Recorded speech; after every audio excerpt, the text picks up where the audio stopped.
I was still standing outside when I heard my own voice laughing from inside the abandoned house.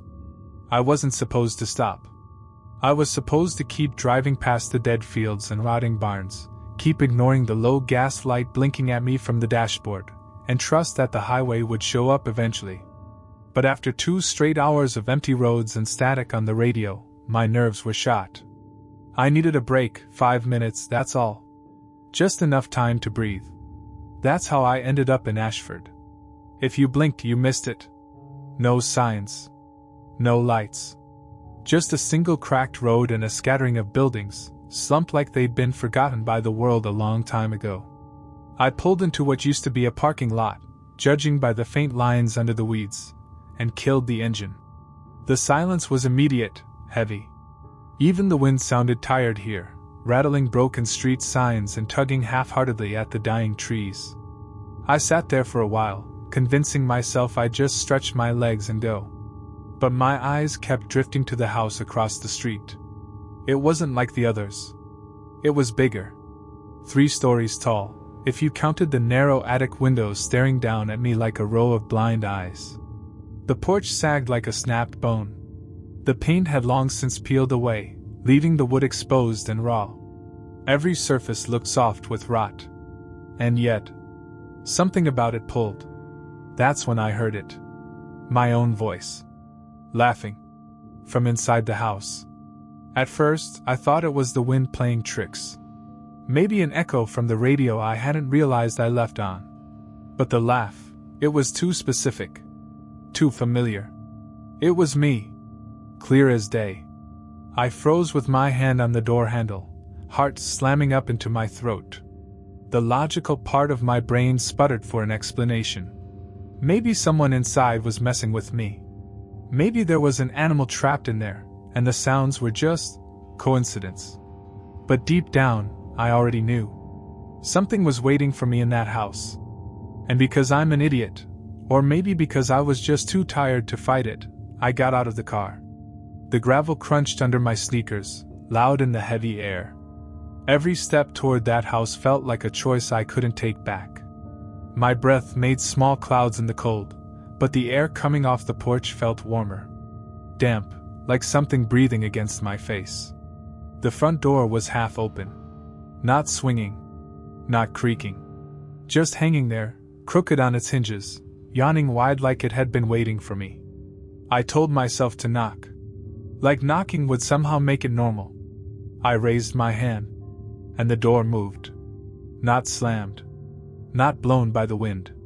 It leaned open farther, slow and deliberate, just enough to show me the dark hallway inside. I should have turned around right then. But instead I found myself stepping up onto the porch. The wood flexed and groaned under my weight. Something skittered inside, too fast for me to see. My stomach clenched. The inside of the house was colder than outside, but somehow it still smelled thick, like mold and rust and old meat. I stood there, just inside the threshold, heart hammering, waiting for my eyes to adjust. The walls were covered in faded wallpaper, peeling at the seams, revealing veins of cracked plaster underneath. The floor was warped and swollen with moisture, so every step made the boards groan like they were begging me not to move. A narrow staircase rose up into the dark. Doorways gaped open on either side of the hall, like mouths mid-scream. And somewhere deeper in the house, behind the stairs, maybe, I heard it again. My laugh. Short. Sharp. Mocking. It felt wrong in my own ears, like hearing a recording of yourself distorted just enough to make you wonder if it's even you at all. I took a step forward before I even realized it. The air grew thicker. Harder to breathe. Something cold brushed the back of my neck. I spun around, nothing there. Just the door, swinging slowly shut behind me. I darted back to grab it. But the door was gone. In its place was a solid wall. Same wallpaper. Same water stains. No seam. No frame. No sign there had ever been an entrance at all. I pressed my hands against it, heart clawing its way into my throat. The wall was wet. It pulsed under my fingers, like touching the side of some sleeping animal. I stumbled back, gasping, wiping my hands against my jeans, and that's when the floor shifted under me. Like the house was breathing. Another sound floated down the hall. Not my laugh this time. A voice. My voice. "Come find me," it whispered. I squeezed my eyes shut for a second, trying to will it all away. But when I opened them, the hallway was different. Longer. Narrower. The walls closing in, bleeding shadow from the seams. I don't know why I started moving forward. Maybe it was fear. Maybe it was curiosity. Or maybe, God help me, it was because I could feel something smiling just out of sight, and some deep, broken part of me didn't want to disappoint it. The farther I walked, the worse it got. The floorboards beneath me weren't just creaking anymore, they were flexing, like breathing ribs under a thin skin. The wallpaper peeled back in strips as I passed, revealing a second layer underneath. It wasn't more wallpaper. It was photographs. Hundreds of them, stained and curling at the edges, stapled and nailed directly into the wood. All different sizes. Different eras. Faces half melted with time. I leaned closer to one without meaning to. It was a photo of me. Standing exactly where I was standing now. Wearing the same clothes. Same frozen, sick look on my face. I staggered back hard enough to hit the opposite wall. A raw noise tore out of my throat. Not a scream, something smaller. Animal. I didn't recognize the sound coming out of me anymore. Somewhere upstairs, I heard a slow, deliberate footstep. Then another. And then my voice again, closer this time, almost gentle. "You're almost here." I spun around, looking for a way out. A window, a door, anything. But the hallway just kept stretching, twisting itself into impossible angles. The ceiling sloped down until I had to duck. The air grew heavier, humid with the stink of rot and dust and something else. Something like old blood. The walls pulsed again, and this time they didn't pretend to be still. I could see them moving in the corner of my eye, like something breathing just behind paper-thin skin. Ahead of me, a staircase curved upward, spiraling too tight, too fast. At the top of the stairs was a door. Bright red. The only color in the whole gray, rotting place. It had my name carved into it. Sloppy. Jagged. Like it had been scratched there by fingernails. I didn't want to go up those stairs. Every fiber of my being screamed to run, to smash through the wall, to claw my way out. But my legs moved anyway. Halfway up, the steps shifted under me, not creaking, but sighing. I was crying and didn't even realize it until a tear slid down the side of my face. My hands were shaking so bad I could barely grip the railing, slick with something dark and sticky. Behind me, on the lower floor, something heavy shifted, dragging across the wood. Following me. I climbed faster, tripping over myself. The house moaned, deep and guttural, like it was waking up all around me. When I reached the red door, my whole body was vibrating with adrenaline. The doorknob was ice cold under my hand. "Come in," my voice whispered from the other side. "Please. I've been waiting so long." I squeezed my eyes shut. Counted to 3. Turned the knob. The door swung open on darkness. I stepped inside. And the floor vanished beneath me. I fell, free-falling through endless black, the air thick like syrup, tugging at my clothes and skin. Far below me, I could see something waiting. A shape. It had my face. But the mouth wasn't mine. It split open too wide. Too wet. Rows of teeth flashing in the dark like fishhooks. I hit the ground hard enough to see white. Pain lanced up my spine. I tried to scream, but all that came out was a ragged gasp. Above me, the red door swung shut with a sound like a coffin's ceiling. I was in a room now. A nursery. Peeling wallpaper with faded ducks and moons. A broken crib collapsed in the corner.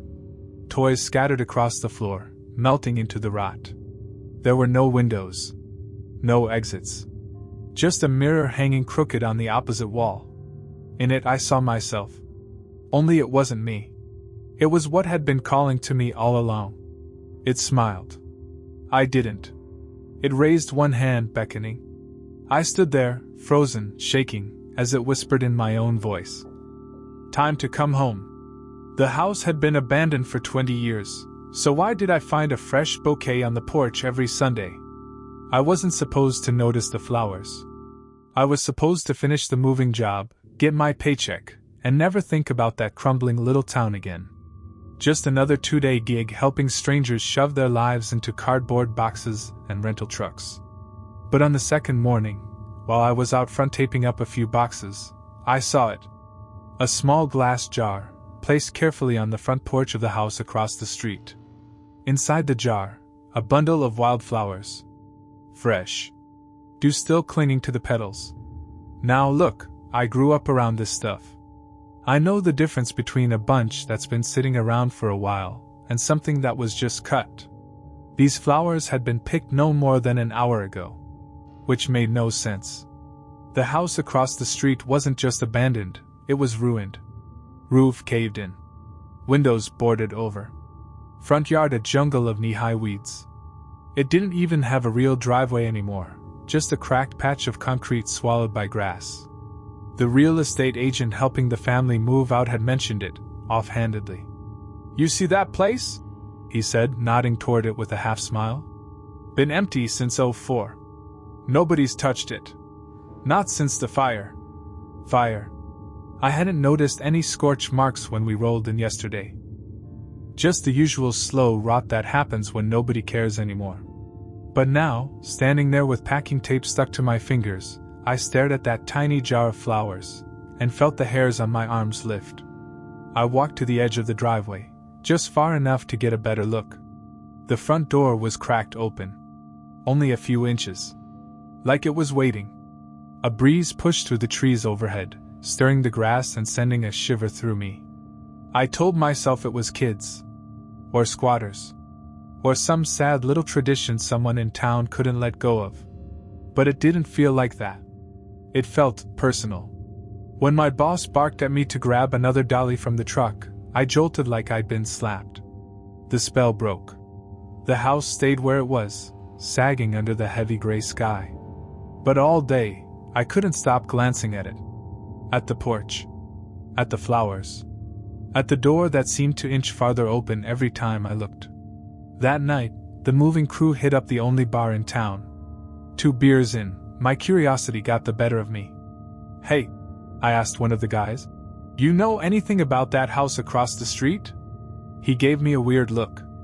The Wilkins place? Yeah. Looks dead, but somebody's leaving stuff there. His mouth tightened. He glanced around the bar before answering, like he didn't want anyone else to hear. Nobody lives there, he said. Then who's? Nobody. He cut me off. Forget it. He threw back the rest of his drink and signaled the bartender for another, ending the conversation with a finality that made my skin itch. On the walk back to the motel, I made the mistake of cutting through the side streets. Figured it would shave a few minutes off the trip. Halfway down one of those dark, empty roads, I realized I was walking right past it again. The Wilkins house. I told myself to keep moving. But then I saw it. Light. A faint, sickly yellow glow leaking through the cracks in the boarded-up windows. I froze. No cars in the driveway. No sounds. No footprints in the overgrown grass. Just light. And a shadow moving behind it. Slow. Dragging. I stood there, heart thundering, telling myself to walk away. But my legs had gone stubborn. Rooted to the spot. The front door creaked a little wider, just enough to catch the porch light and throw a thin blade of brightness onto the sidewalk. The flowers were still there, fresh and untouched. I don't know how long I stood there watching. Long enough for the cold to seep into my jacket.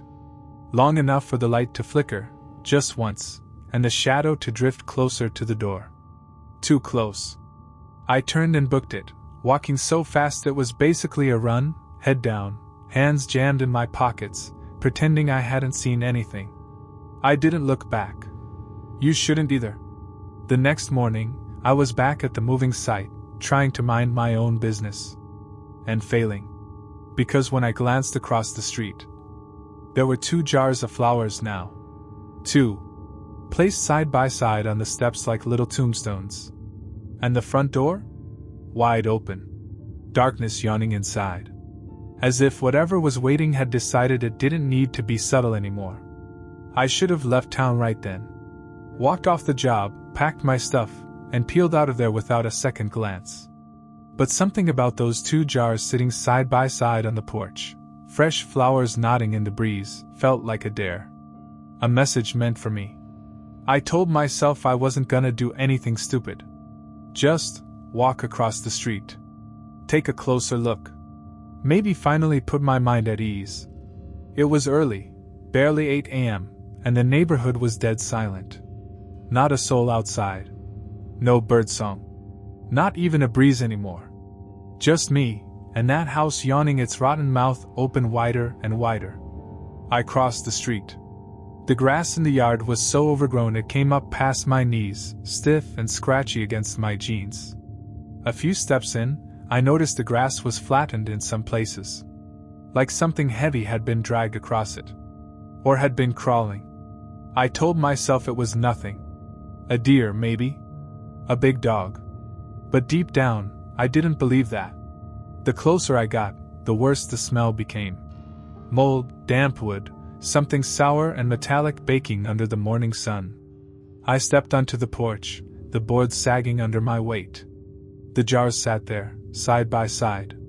One with yellow wildflowers. One with white lilies. Both fresh. Both placed carefully, almost lovingly. And tucked between them was a piece of paper. Crumpled, stained, barely holding together. But there, in shaky, slanted handwriting, was my name. My actual name. Not a nickname. Not something someone could have guessed. My full first name. I stared at it, heart punching the inside of my chest. There was no way. I hadn't told anybody my name. Not the movers. Not the bartender. Nobody in this town knew me. I bent down, slowly, like the air itself might snap, and picked up the note. The paper was damp. Smelled like old books and wet metal. I unfolded it with shaking fingers. There was only one line written inside. "You're next." Behind me, something clicked. I spun around, nothing there. But the front door wasn't open anymore. It was wide open. Pushed so far back it had slammed against the inside wall. And inside, deep in the shadows, something shifted. Something waiting. I should have run.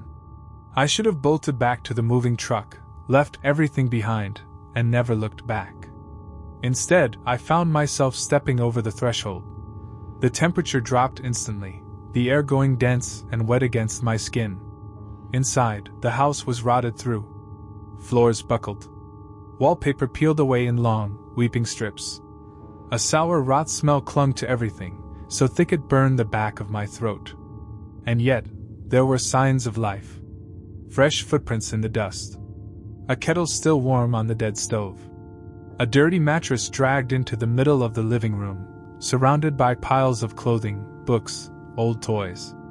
It wasn't just abandoned. Someone had been living here. Or something pretending to live. The boards groaned under my steps, and somewhere deeper in the house I heard it. A soft, wet shuffle. Like bare feet dragging across broken tile. I turned to leave. And realized the door was gone. Not just closed. Gone. The doorway had sealed over, replaced by a wall of rotting wood and peeling wallpaper. No seams. No frame. No way out. I stumbled back, my pulse thundering, hands slapping against the wall, looking for anything, a crack, a weakness, but there was nothing. Just splintered wood under my palms, damp and pulsing slightly like skin stretched too tight. A low sound started building in the walls. At first I thought it was the wind, but then I realized it was breathing. The house was breathing. The shuffle of footsteps came again, closer now. I backed away from the wall, turning in frantic circles, searching for another exit. That's when I saw the hallway. Dark. Narrow. Twisting farther into the heart of the house. And along the floor, leading into that blackness, a trail of fresh flowers. Yellow wildflowers and white lilies, scattered like breadcrumbs. Still wet with morning dew. Still waiting. I stood there, heart hammering against my ribs so hard it hurt, feeling the house watch me. Feeling whatever lived here pull at me with invisible fingers. You ever get that feeling someone's standing right behind you? Breathing on your neck? I got that feeling now, so strong my skin crawled like it was trying to peel off my body. I didn't want to follow the flowers. I didn't want to find out who, or what, had left them. But my feet moved anyway. Step after step. Into the dark. As I crossed the threshold of the hallway, a soft voice whispered in my ear. "Welcome home." I waved back at the boy in the upstairs window, then remembered the house had been abandoned since his whole family died inside. It was supposed to be just another late shift. I'd picked up some freelance security gigs to make ends meet. Low-paying, mostly boring stuff like patrolling empty warehouses or babysitting construction sites overnight. When I saw the ad for night watch at a property on the edge of town, I didn't even hesitate. Easy money. One night. Stay awake till dawn. Done. The address didn't ring any bells until I got close. That's when I realized where they were sending me. The Holloway house. Everybody in town knew it, even if we didn't talk about it much. 15 years ago, the Holloway family, mom, dad, 2 kids, all died inside. Some said it was a gas leak. Others whispered about darker things. But either way, nobody had lived there since. It just sat there. Peeling. Sagging. Watching. As I pulled up the long, cracked driveway, the headlights caught on the boarded-up windows, the sagging porch, the heavy black door with rusted iron hinges. I turned off the engine and just sat there a minute, staring at it. The contract said my job was simple. Stay on site. Report any trespassers. Don't go inside unless necessary. My phone buzzed with a message from the security company. Confirm arrival. Stay alert. Good luck. Yeah. Good luck. I sent the confirmation, grabbed my thermos, and stepped out into the freezing night. The place looked dead. But in that kind of way where it didn't feel empty. More like sleeping. I set up my little base inside my car, facing the house, flipping through cheap horror movies on my phone to stay awake. And for a while, it worked. Until around 2:30 a.m. That's when I saw the light. A flicker of movement in the upstairs window. At first, I thought it was a trick of the streetlights. Maybe headlights bouncing off glass. But when I squinted, I saw him. A boy. Standing in the upstairs window, pale and still, one hand raised like he was waving. Instinct kicked in before thought. I lifted my hand and waved back. It was only when my hand dropped back into my lap that my brain caught up. The Holloway's boy, Sam, he died 15 years ago. There shouldn't have been anyone in that house. A slow, cold dread crawled up my spine. The boy didn't move again. Just stood there, watching. I told myself it was a squatter. A prank. Maybe even just my tired brain filling in shapes. Still, I couldn't shake the feeling. That awful, sinking certainty. I grabbed the flashlight from the glove box, flipped on the body cam they issued me, and stepped out of the car. The night air punched into my lungs, sharp, metallic. The house seemed bigger now, looming against the black sky, the broken shingles like teeth against the stars. The front yard was a mess of dead grass and old, sagging furniture left to rot. As I moved closer, the boards on the porch groaned under my weight, screaming into the silence. I stood there for a second, hand hovering over the handle. I didn't want to go inside. But part of me, the part still smarting from too many unpaid bills, knew I didn't have a choice. I gripped the doorknob. It was cold enough to bite into my palm. I pushed the door open. It didn't creak. It didn't scream. It just swung inward like it had been waiting for me. Inside, the house smelled wrong. Like mildew, old ash, and something sweeter underneath, like spoiled fruit. My flashlight flicked across the hallway. Dust hung thick in the air. Furniture was still there, covered in yellowed sheets, slumped into misshapen lumps. It felt wrong. Not just abandoned, paused. Like someone had hit the freeze button on life itself. And upstairs, just beyond the broken railing, I heard a soft, padded sound. Small feet. Running. I swallowed hard and stepped inside. The door swung shut behind me with a soft click. The silence clamped down, heavy and wet, like something holding its breath. I moved toward the stairs, my boots leaving prints in the dust. Halfway up, the air changed, grew denser. Colder. A low hum started buzzing in my ears, just at the edge of hearing. Like static. Or whispering. At the top of the landing, a soft glow spilled from the open doorway to the left. The room where I'd seen the boy. I raised my flashlight and pushed the door open wider. And what I saw made my blood run cold. The room wasn't empty. It was perfect. Spotless. Clean. Bed made. Toys arranged in neat little rows along the walls.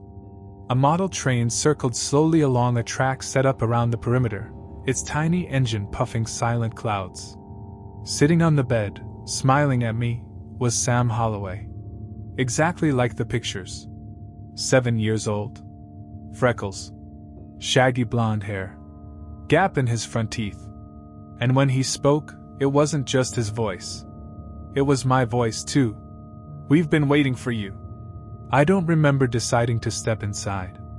1 minute I was standing frozen in the hallway. The next, I was crossing the threshold, boots sinking into a rug too clean to belong in this house. The door shut behind me, soft and final.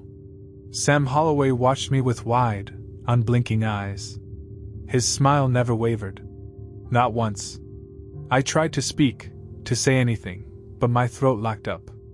All I could do was stare at the impossible scene in front of me. The toy train kept circling the room in perfect, rhythmic loops. The soft buzzing in my ears grew louder, drilling into my skull like static from a broken radio. "You're late," Sam said, swinging his legs casually over the side of the bed. The floorboards didn't creak under his weight. I opened my mouth, maybe to apologize, maybe to run, but a new sound cut through the air. Footsteps. Heavy ones. Coming from the hallway behind me. Sam's head turned toward the door, and he lit up like a kid on Christmas morning. "Mom and Dad are here," he said brightly. I stumbled back toward the window. Not thinking, just moving, heart pounding so hard it blurred my vision. The hallway behind me was pitch black. But out of that darkness, two shapes materialized. A man and a woman. Pale. Smiling too wide. Their clothes were old-fashioned, faded like something pulled out of a forgotten attic. Their skin looked wrong. Too smooth. Too stretched, like plastic dipped in wax. And their eyes. Dead. Completely dead. Glass marbles shining under the flickering ceiling light. "Welcome home, sweetheart," the woman said. Her voice sounded like it had been dragged up from the bottom of a frozen lake. The man beside her nodded stiffly, his smile so tight it looked painful. "We miss you," he said. I backed farther into the room, bumping into the low bookshelf. Toys clattered to the floor around my feet, and the house seemed to shudder, a deep, groaning pulse through the floorboards and walls.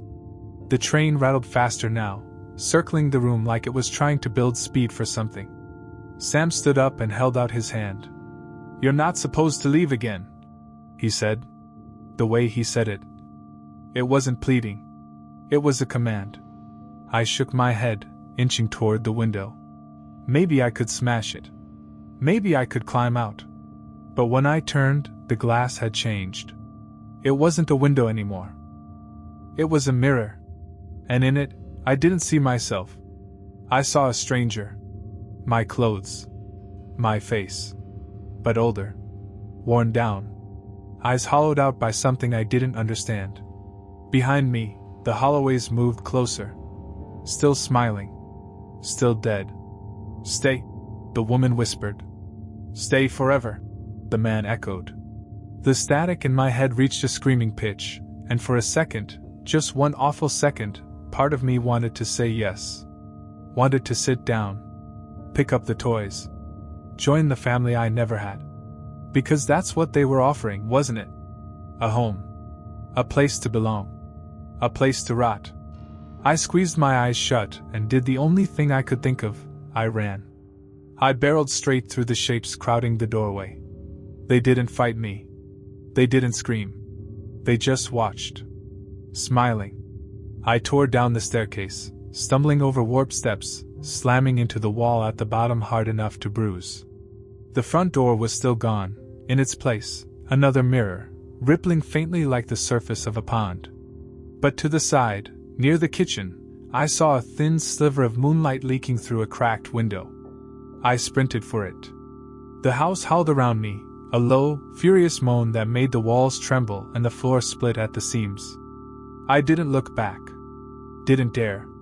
I crashed through the window, glass tearing at my jacket and skin, and hit the ground outside in a spray of dirt and dead leaves. The air outside was sharp and freezing. Real. Alive. I scrambled to my feet and sprinted for the car, bloody and gasping, fumbling the keys with shaking hands. When the engine finally roared to life, I peeled out of the driveway so fast I left half the bumper behind. I didn't stop until I hit the main road, speeding past the sleeping town, heart still thundering in my chest. Only when I was miles away did I finally glance in the rearview mirror. The Holloway house stood small in the distance. But in the upstairs window, just before the darkness swallowed it whole, I swear I saw him. Sam. Still waving. Still smiling. Still waiting. I saw my reflection wave at me before I ever lifted my hand. It was just supposed to be a stupid dare. Me, my brother Ethan, and our friend Kayla, bored out of our minds on a Saturday night with nowhere to go and nothing to do. So naturally, someone had to say it. Let's go see the mirror house. It wasn't really called that, of course. But that's what everyone around town whispered about. The abandoned place on the edge of the woods, where the windows didn't show what was outside. They showed you. But not always the way you were supposed to look. I'd heard the stories growing up. Everyone had. But they were just stories, right? Still, when Kayla dared us, something in me said yes before I could think too hard about it. The house was worse than I expected. All cracked wood and sagging beams, sunken into the ground like it was trying to bury itself. Glass everywhere, long, vertical panes set into the walls where windows should have been. The weird part? They weren't broken. Not a single one. As we crept closer, our flashlights jittered across the glass, throwing our own faces back at us. Only, I wasn't moving right. I lifted my flashlight, and my reflection didn't follow. It lagged, just a second too slow. And when I turned to look at Kayla and Ethan, their reflections weren't even looking at me. They were smiling.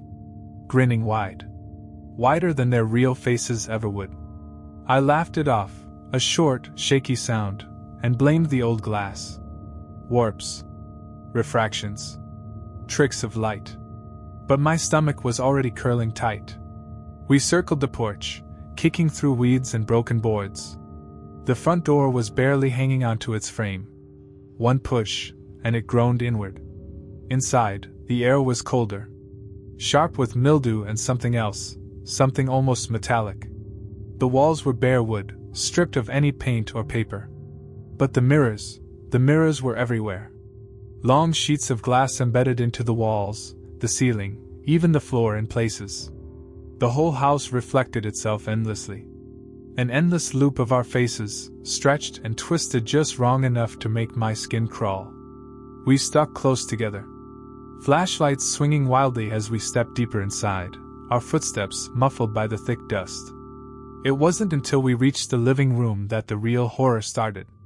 At the far end of the room, built into the wall, was a massive mirror, floor to ceiling, framed in cracked gold trim. In the reflection, we weren't alone. There were 4 of us. Standing side by side. Kayla. Ethan. Me. And someone else. Someone taller. Standing just behind me. I whipped around, heart leaping into my throat. Nothing there. Just empty, rotting floorboards and swirling dust motes. But when I turned back to the mirror, the 4th figure was smiling. And its smile was mine. I couldn't move. The fourth figure stood behind me in the mirror, still and smiling, its head tilted just a little too far to the left. The same jacket. The same torn jeans. But something about the eyes. They weren't looking at me. They were looking through me. "Ethan," I croaked, my voice cracking. "Kayla, do you see that?" Kayla frowned, squinting at the mirror. "What are you talking about?" "It's just us." But it wasn't. It wasn't just us. Because as I watched, the figure's hand lifted, slowly, jerkily, and brushed the back of my shoulder. I felt nothing. But I stumbled forward anyway, gagging on a mouthful of air that felt wrong, like breathing in something sour and rotten. "Let's get out of here," I said, louder now, voice rising higher than I meant. Ethan laughed, but it sounded forced. "You scared of your own reflection?" I didn't answer. Because the reflections, ours, theirs, weren't standing still anymore. They were moving. Swaying in place, side to side, mouths opening into dark, endless holes. Kayla stepped closer to the mirror, squinting.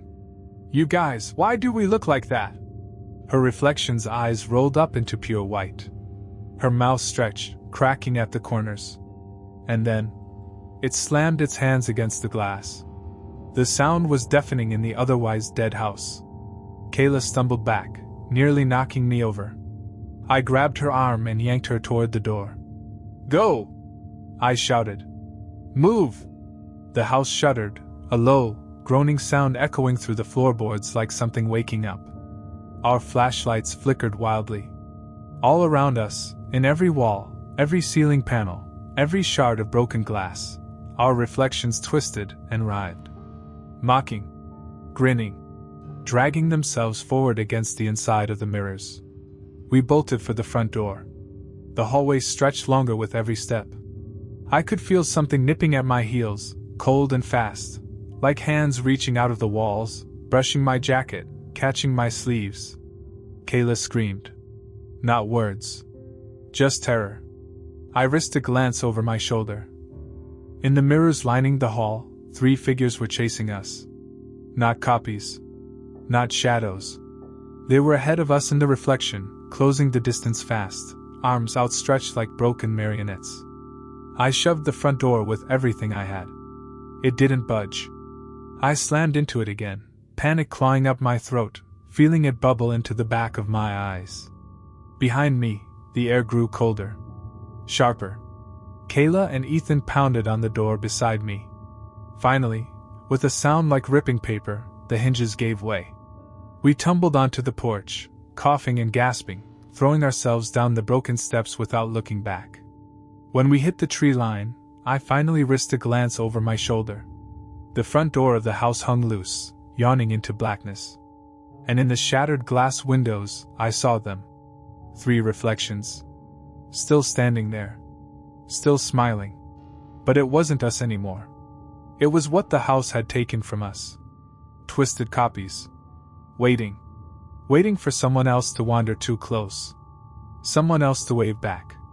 We didn't stop running until we reached the main road, breath ragged, hearts hammering like fists inside our chests. We didn't talk about what we saw. Not that night. Not ever.